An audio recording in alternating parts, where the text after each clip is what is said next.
Hello, everyone. Thank you for joining us. We will begin in just a minute. We're just giving some people time to come into this meeting. So give us just a minute. All right. Well, thank you for joining us today for our virtual talk. Before we get started, I wanted to go over a few things. First and foremost, please keep yourself muted throughout the presentation. If you have any questions, please type them into the chat box at the bottom of your screen, and our speaker will be happy to address any questions or comments at the end of the program. And if you're joining us from Facebook Live, welcome to you as well. Our Facebook audience can also ask questions using the comment section, and we will be monitoring those questions as well. And please note that this talk is being recorded and streamed live. It will be posted to our social media channels once the talk is over. So I'm really excited to introduce to you our speaker today. Her name is Eleanor Merrill. She is a docent at the Timken, and Eleanor will be talking to us about the conquest of reality, early Netherlandish painting. Thank you very much, Karen. Thank you very much, Eleanor, and take it away. Yes, thanks, Christina. And I apologize for the delay. I hope everyone is now settled and can enjoy the presentation. And greetings and welcome to today's virtual tour. My name, as Christina said, is Eleanor Merrill. I am a docent, and I'm delighted to be with you for today's tour of early Netherlandish paintings. Now, the term early Netherlandish art applies broadly to painters who were active during the 15th and 16th century in the northern European areas controlled by the Dukes of Burgundy. These artists became an early driving force behind the Northern Renaissance and the move away from what was the international Gothic style, which in the 15th century developed in two directions. Both could be called revolutions. One, as you probably know, was in the South in Florence and was the birth of the Italian Renaissance. The early took place in the North, the other took place in the North, in the Low Countries, where painting went through an independent but equally radical transformation. And this was the beginning of the Northern Renaissance movement.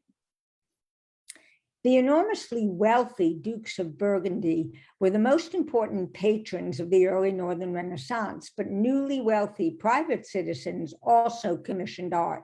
Like Florence, cities in Northern Europe like Bruges and Ghent and Antwerp were rich industrial and banking centers during this period, and they allowed a large merchant class to flourish, creating an ideal environment for artistic production.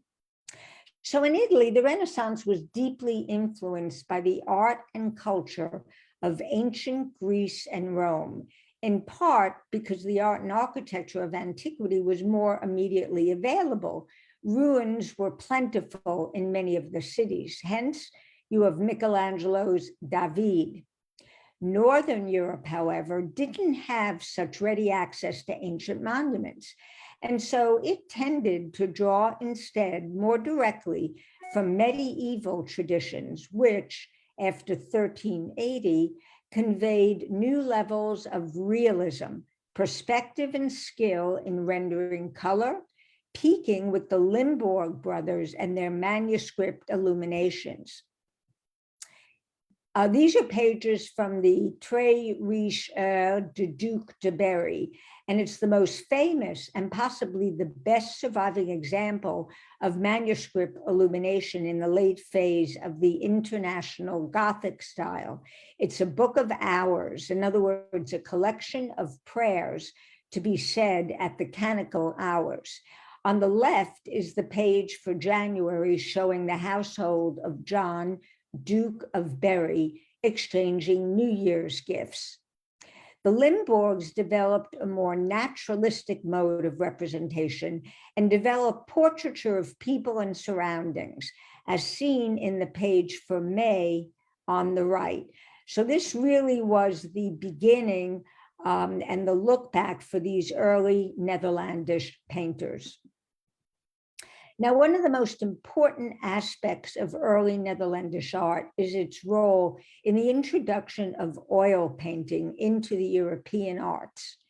Temper had been the medium used up to this time, and when it dries, it's matte and opaque. And we see this in Michelangelo's frescoes on the ceiling of the Sistine Chapel. You can see that image on the right. The use of oil as a medium allowed artists far greater manipulation of paint. They employed a new level of virtuosity, mainly from taking advantage of the fact that oil dries so slowly. This gave them more time and more scope for blending and mixing layers of different pigments, techniques developed by Van Eyck and quickly adopted and refined by both Robert Campin and Roger van der Weyden. These three artists are considered the first rank and most influential of the early generation of early Netherlandish painters. And they had a common goal: to make the painted image vividly present and to render the unseen palpable. One need only know one artist to understand what early Netherlandish art was all about, and that's Jan van Eyck. He was a revolutionary painter whose discoveries were felt from the beginning to represent something entirely new. More than any other artist, he made painting into the ultimate art. Now, in addition, Van Eyck was among the first artists to produce a substantial body of secular portraiture of aristocratic and middle-class patrons in Northern Europe.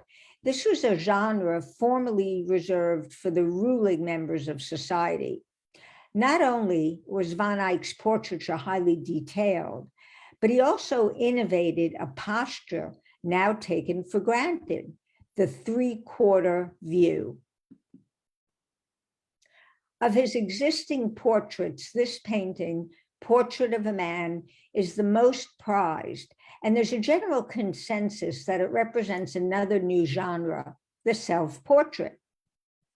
No other portraits of Jan van Eyck survive to confirm his appearance, but the painting looks like a self-portrait. The sitter is craning forward slightly as if looking in a mirror, and the piercing blue eyes gaze in slightly different directions, as if the artist were concentrating on each in turn. Now, I'd like you to notice the name of this portrait, which is in the National Gallery in London.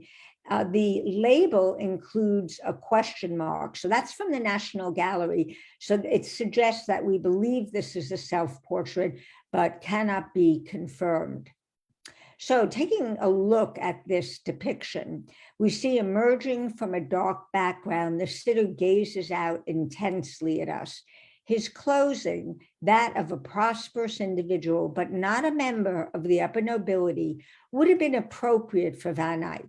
His family were members of the gentry, and he himself was paid a handsome salary as court painter to Philip the Good, Duke of Burgundy.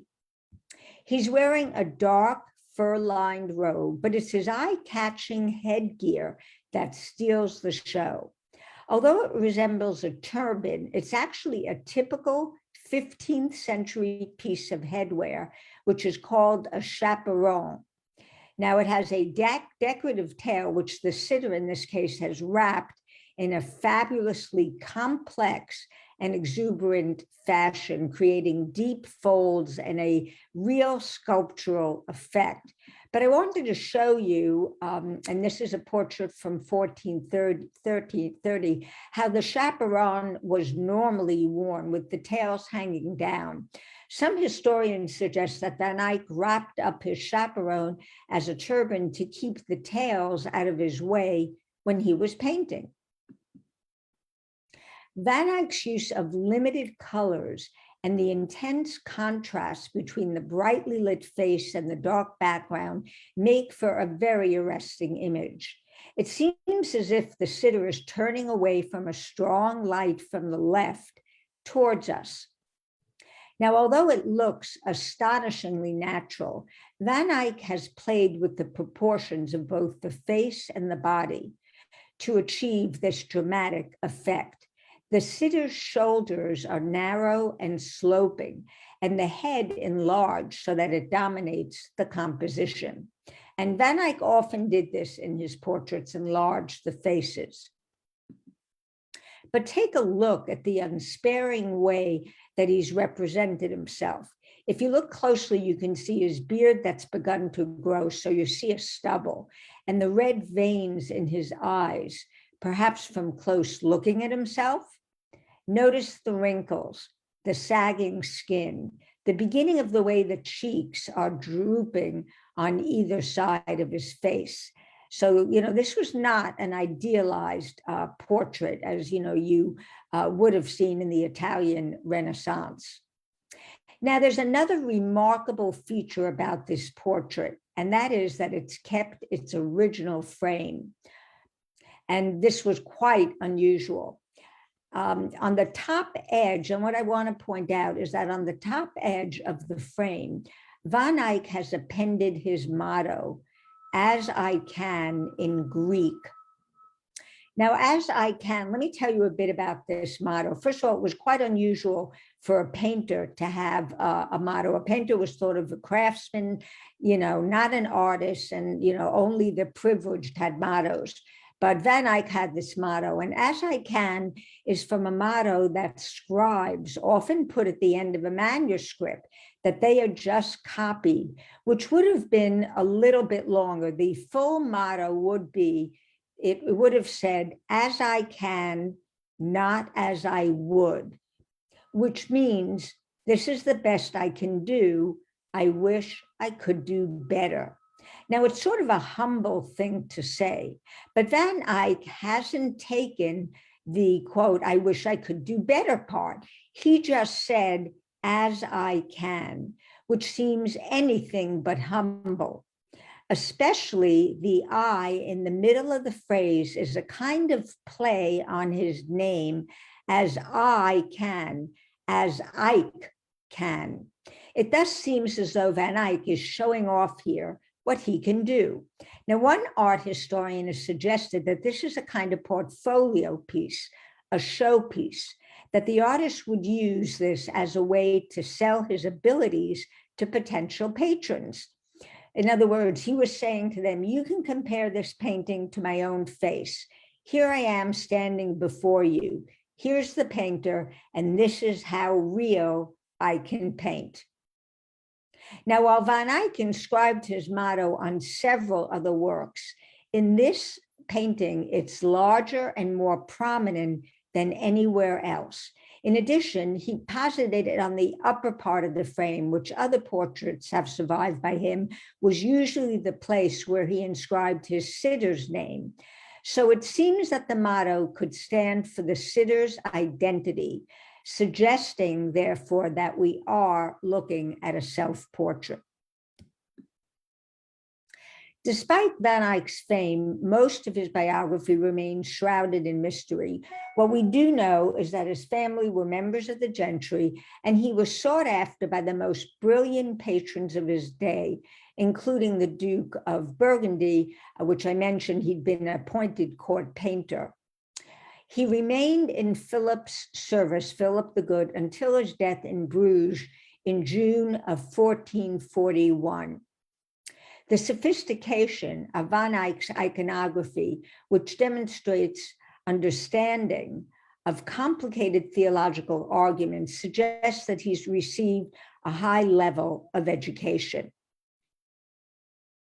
Now, along with Jan van Eyck, we mentioned Robert Campen, also known as the Master of Flamal. He was among the first rank and most influential of the early generation of early Netherlandish painters.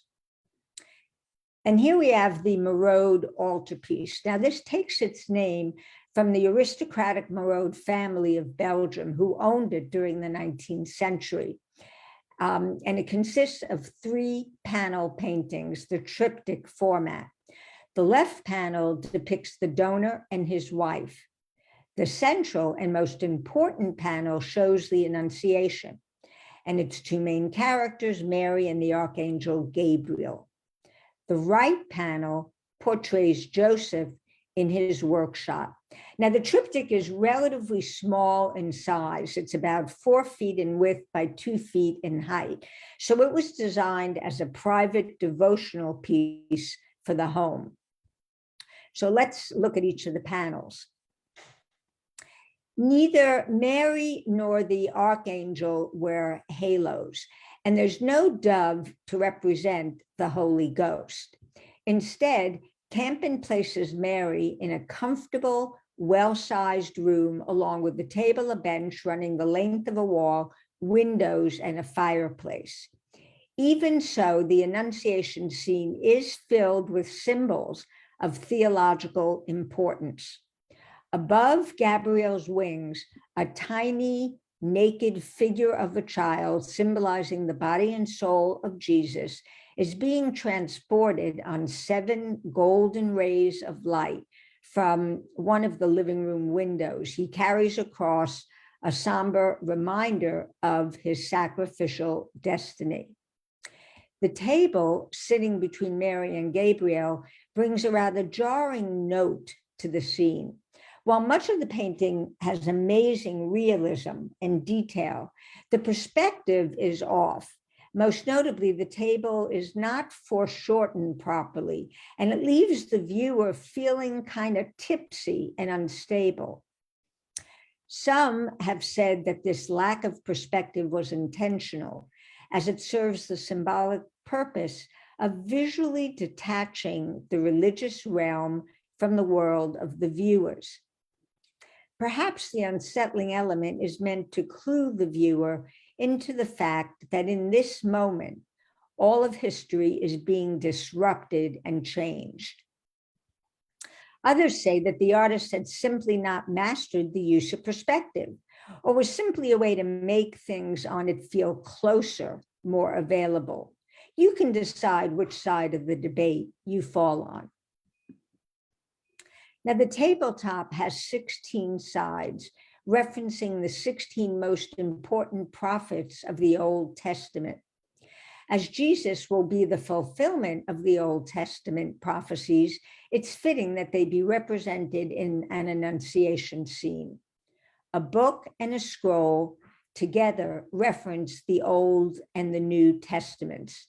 The scroll is the Old Testament, tells why a Messiah is needed, and provides prophecies about Christ's coming. The New Testament tells of Christ and the plan for mankind's salvation. The pages of the New Testament are ruffled by the breeze that the angel's arrival has caused. The recently extinguished candle may be an allusion to either the sudden entrance of an invisible presence, in this case, not the Holy Ghost, but the child, or the idea that the light emitted by the candle flame is no match for Christ's divine radiance. Now, on the left wing, the kneeling donor appears to witness the central scene through the open door. His wife kneels behind him, and a town messenger stands at the garden gate. Now, these two figures, the wife and the messenger, were added later following the donor's marriage. The owners, what would have happened is that the owners would have purchased the triptych with the central panel to use in private pair. And then the left and right panels would have been added.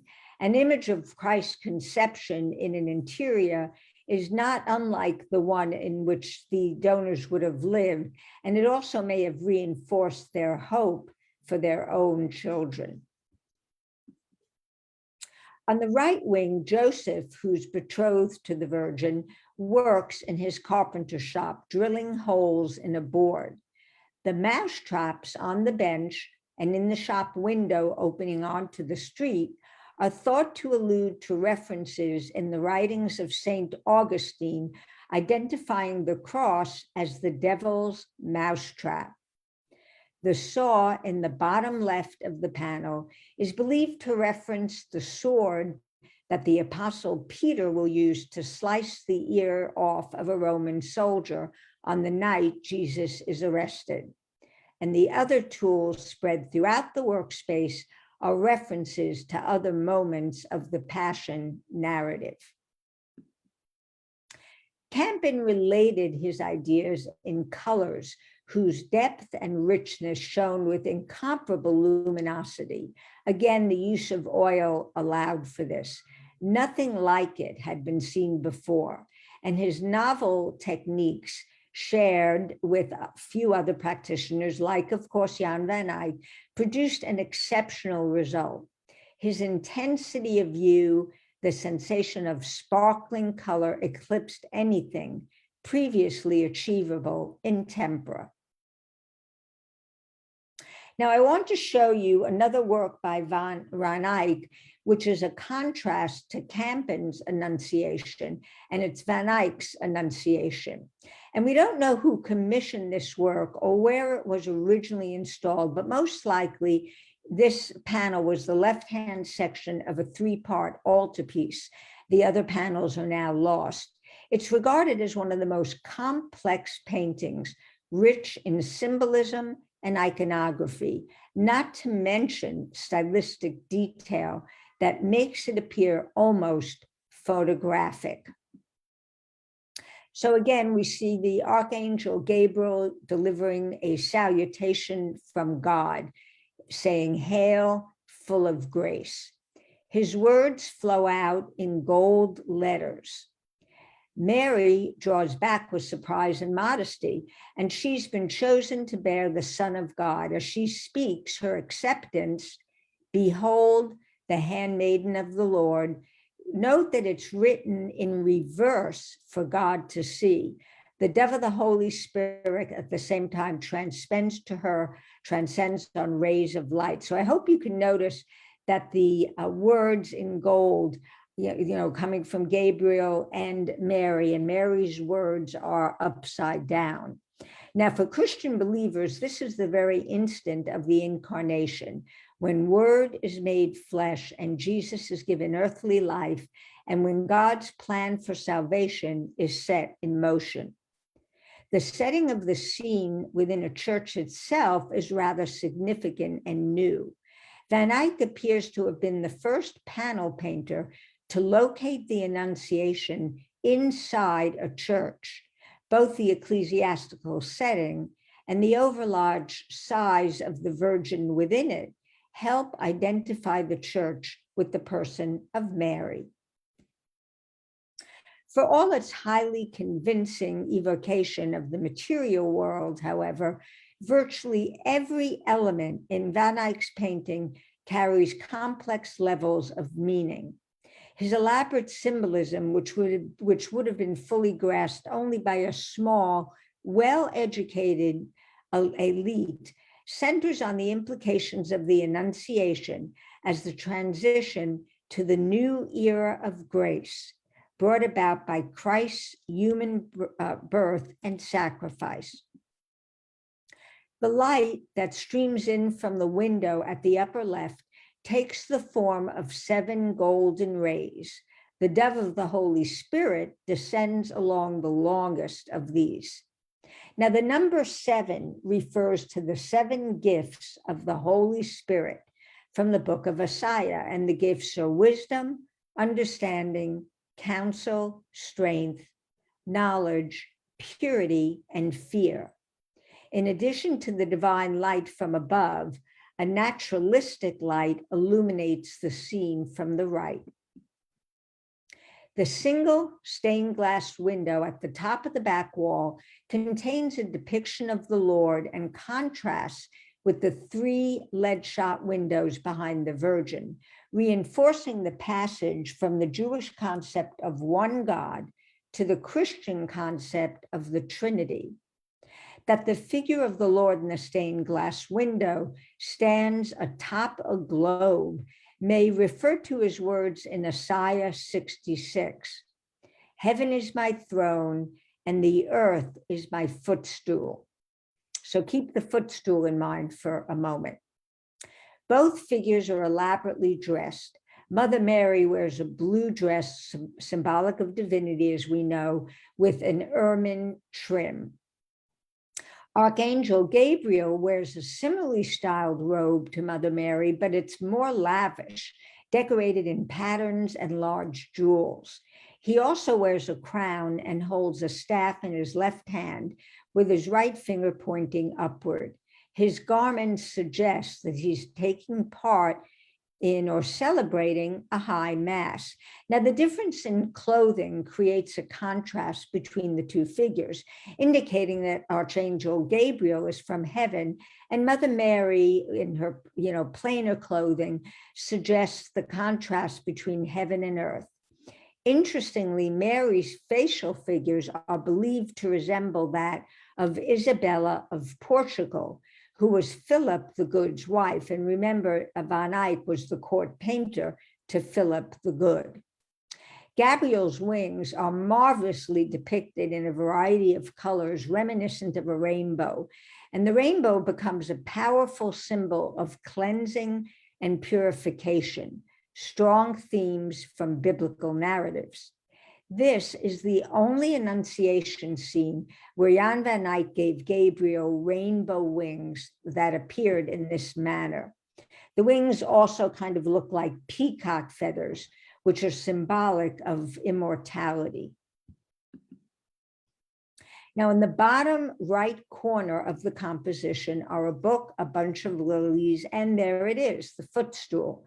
The book is suggested to be the Book of Isaiah, but it can also hint at Mary's studious nature. The lilies we see in the foreground represent purity and are also symbols of Christ. And again, we see the number 7, as 7 lilies are open. Now, as noted earlier in the the single glass pane in the back, the footstool is echoed in that window. And again, I'll repeat the statement of God in Isaiah: heaven is my throne and the earth is my footstool. Additionally, the footstool may refer to an empty throne, which will be filled with the coming of Jesus Christ. The floor and magnificent detail of that floor depicts various scenes from the Old Testament, including stories of Samson and the story of David and Goliath. Notice in the corners of the tiles the zodiac signs. Now, these were a common addition on floors in medieval cathedrals like this one, and they also point to God's rule of the whole universe, including all things related to astrology, as well as suggesting chaos before the advent of Christ. Finally, a note on perspective. I mentioned it at the beginning that the figures appear larger in size than would be mathematically in proportion to the surrounding architecture. And this is possibly to highlight the figure's importance. So it's 1435, and Roger van der Weyden, the third great early Netherlandish painter, leaves his French birthplace of Tournai, where he had been Robert Campen's apprentice, to embark on a new life in Brussels. Shortly after arriving, and at a pivotal time in his career, van der Weyden receives a commission to paint an altar triptych, and hence he created the Deposition of Christ. And he did it in a self-conscious attempt to create a masterpiece that would establish him with an international reputation. Van der Weyden and the Van Eyck brothers constituted 2 very different camps in Flemish painting. The latter, the Van Eyck's mastery of Gothic miniaturism, produced their meticulous rendering of every detail and their illusory depiction of perspective, whilst any emotions, and never any untoward ones, played only a supporting role. Van der Weyden, by contrast, although also a consummate detailist, would be the most dramatic of all Flemish artists. He fully intends this picture to be a masterpiece showcasing his idea of what painting is, and also a new beauty ideal based on the transmission of feelings, the moving beauty of seeing others being moved. No artist has ever imbued this scene with more majestic pathos than van der Weyden. Like a great sculptural frieze, the holy mourners are spread across the surface of this painting. Christ and his mother echo the same position. He falls from the cross physically dead. She falls to the ground emotionally dead. And there is much sculptural about this work. Van der Weyden, who survived the Black Death raging in his native Tournai in 1400, was heavily influenced by the funereal statues and carvings he saw growing up. It's also supposed that his apprenticeship with Robert Campin began with instruction in sculpture, and this early influence never left him. Van der Weyden positioned Christ's body in the T shape of a crossbow to reflect that this commission came from the Leuven Guild of Archers. Mary's dangling arms and Jesus's drooping body also form the shape of a crossbow. As an homage to the maker of the guild's patronage, all in addition are the two small crossbows that hang from the tracery in the corners of the panel. And I circled it as so small and detailed, magnificent image. So that's in honor of the guild. Christ's body is being lowered from the cross by three men. The old man behind Christ is probably Nicodemus, a Pharisee and ruler of the Jews. The figure wearing a gold robe is probably Joseph of Arimathea, the rich man who donated his own tomb for Christ's body. And take a look at the damask fabric and the fur on his robe. You can feel the texture, and it's got a purpley color in addition to the globe. Now, another interesting detail. The servant atop the ladder holds two bloodied nails in his right hand as he helps lower Christ's body with his left. So I circled that. The top of one of the nails extends over the edge of the illusionistic frame, heightening the perspective that the figures are about to tumble out of the frame. The Virgin is sustained by St. John the Evangelist, who is youngish looking and barefoot, as was customary in most Christian iconography. His left foot treads on the Virgin Mary's cloak as he lunges to soften her fall. Although his eyes continue to stream with emotion, his face is set in a numb expression of sadness and sorrow. The pigment that was used for his crimson tunic was made from one of the most expensive ingredients available, Kermes dye, extracted from the dried red bodies of female scale insects. Now, he's assisted by a woman in green, who's probably Mary Salome, the Virgin's half-sister, and John's mother. The woman behind her may be Mary Cleophas, the Virgin's other half-sister. And notice the skull of Adam on the ground. Christ's body here shows no signs of the flagellation he endured before he was crucified. All we see are the nail wounds to his hands and feet and where he was stabbed in his side. This latter wound between his ribs is palpably deep. The crown on his head is a hideous braid of grayish-green rosebush thorns, still painfully driven into his forehead and left ear.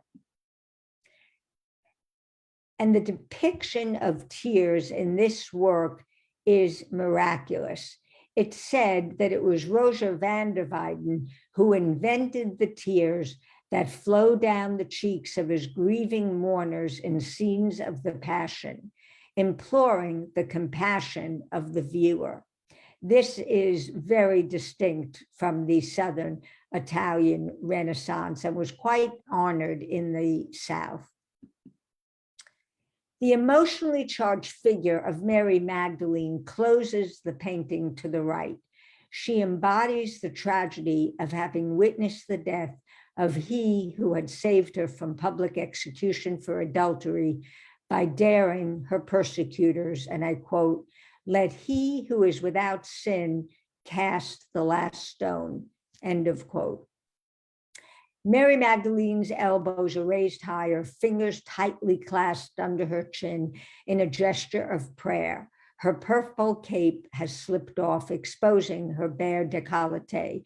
The trauma evident in the pose leads us to believe she's about to fall at the feet of Christ, those same feet she had once so lovingly anointed with oil and dried with her own hair, and that are now bloodied and dead. Now, Roger de la Pasteur was born in about 1399 in Tournai, which was one of the enclaves and territories of the Dukes of Burgundy. He lived there and in Brussels, where his name was translated into Dutch as Roger van der Weyden, and where he died in 1464. He was highly successful in his lifetime. His paintings were exported to Italy and Spain, and he received commissions from, amongst others, Philip the Good, Netherlandish nobility, and foreign princes. His surviving works consist mainly of religious triptychs, altarpieces, and commissioned single and diptych portraits. We'll close our tour today with a work by Petrus Christus, an admirer and follower of Jan van Eyck, and the leading painter in Bruges after Van Eyck's death in 1441. It used to be thought that Christus was a pupil of Van Eyck, but scholars now believe that there was, in fact, little or no personal contact between the two. Be that as it may, Christus was a worthy successor to Van Eyck's legacy. And before we move on here, I do want to address maybe an elephant in the room. Many of you may be thinking, how could I not have spoken about and discussed Van Eyck's probably two greatest works, the Arnolfino portrait and the Ghent altarpiece? The reason I didn't do that is that I'm going to be addressing those two works in next month's presentation. So stay tuned for that next month, and we'll have a deep dive into those two works. So back to Petrus Christus, a goldsmith in his shop.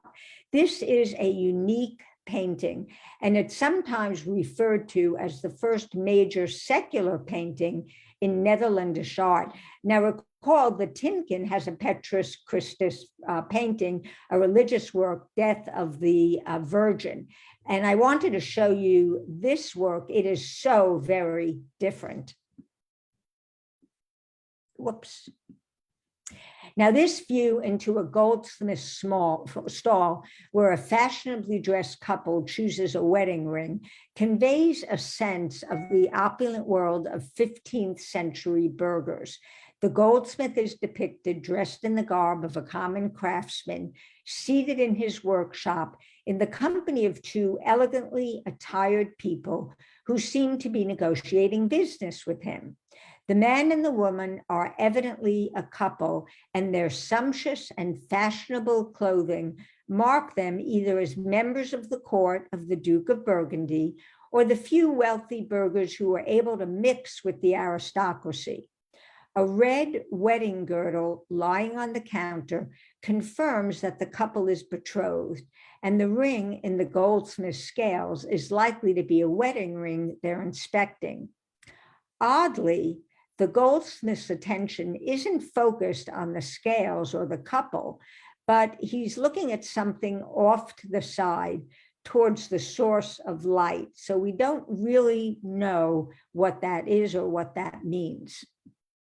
Now, the man in the figure in this painting was long identified as Saint Eligius, the patron saint of goldsmiths due to the presence of a halo, which was recognized as a later addition by a less skillful hand, so it was subsequently removed. The panel, rather, is likely an advertisement for the goldsmith, a so-called vocational painting, which portrays the profession of goldsmithing and perhaps a specific goldsmith. So who might that be? Well, it's been suggested that the goldsmith is Willem van Vleuten, a Bruges goldsmith who worked for Philip the Good, Duke of Burgundy. Since the painting is signed and dated by the artist in white paint in the center foreground, it can firmly be placed in as being done in 1449. This is the year that King James II of Scotland married Mary of Guelders. The Duke of Burgundy, who was also a renowned patron of the arts in Bruges, commissioned the goldsmith Wilhelm van Vleuten to make the couple a gift for their wedding. The diversity of finely crafted objects at the right serves as a kind of advertisement for the Goldsmiths Guild, included a raw material of the trade, coral, crystal, porphyry, open sacks of seed pearls, and a string of beads, and a finished products made from them, brooches, rings, and a felt buckle.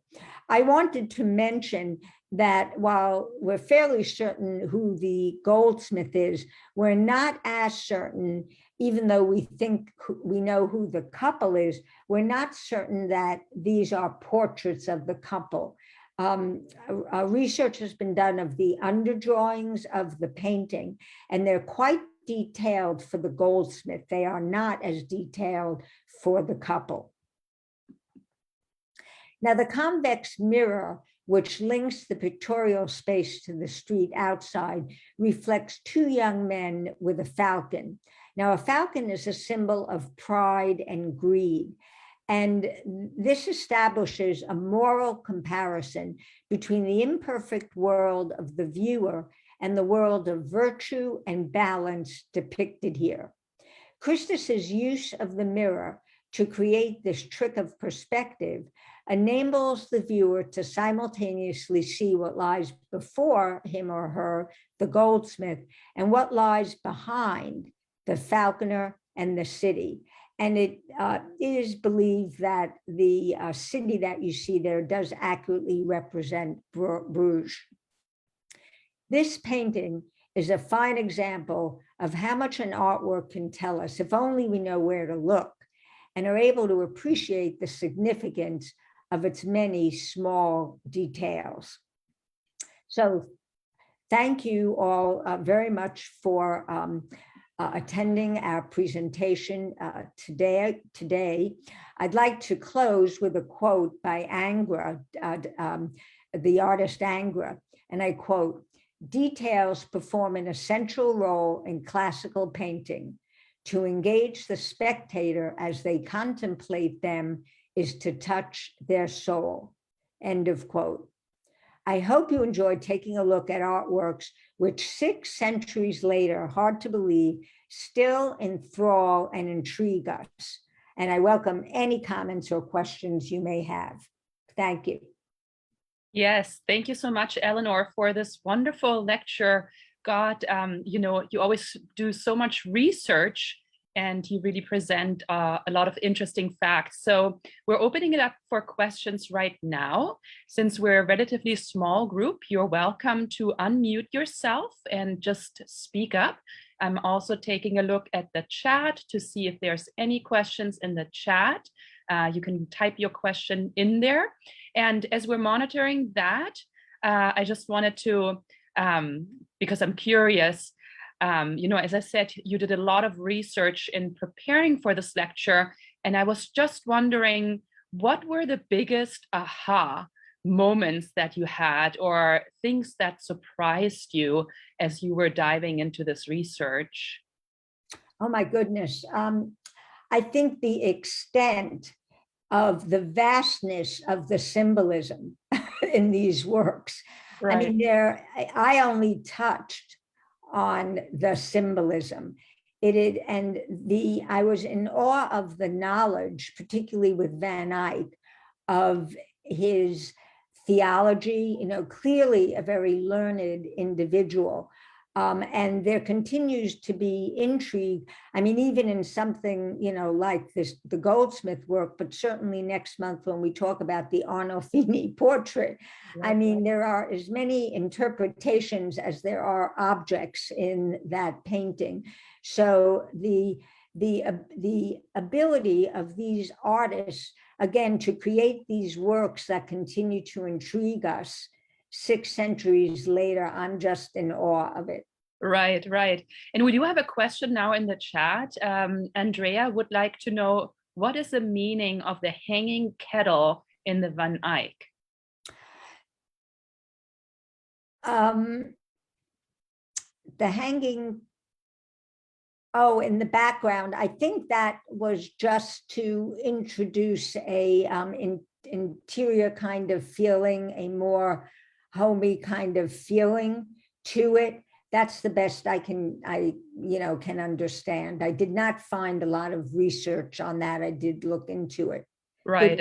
Good question. Right. And it's always a wonderful way to, depict texture for the artist, the metal that is shiny. Yeah. That's kind of hard to do. Another person would like to know, when is your lecture about the Ghent altarpiece? Yeah, that's the 3rd Thursday in May. So I do not have a calendar in front of me. All right. And you can always check our website. All of our upcoming virtual lectures and talks are included on our events section on our website. So if you're interested, just go to our website, click on events, and there you will find a list of all of our upcoming talks. And I want to use this as an opportunity also to give a little plug for a program that we have coming up next Wednesday at 11. One of our docents will be giving a talk on the Dutch Baroque.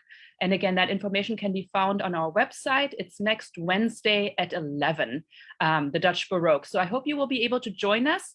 Thank you again very much to Eleanor for this terrific lecture. And I hope everyone will have a wonderful rest of the day. Bye-bye.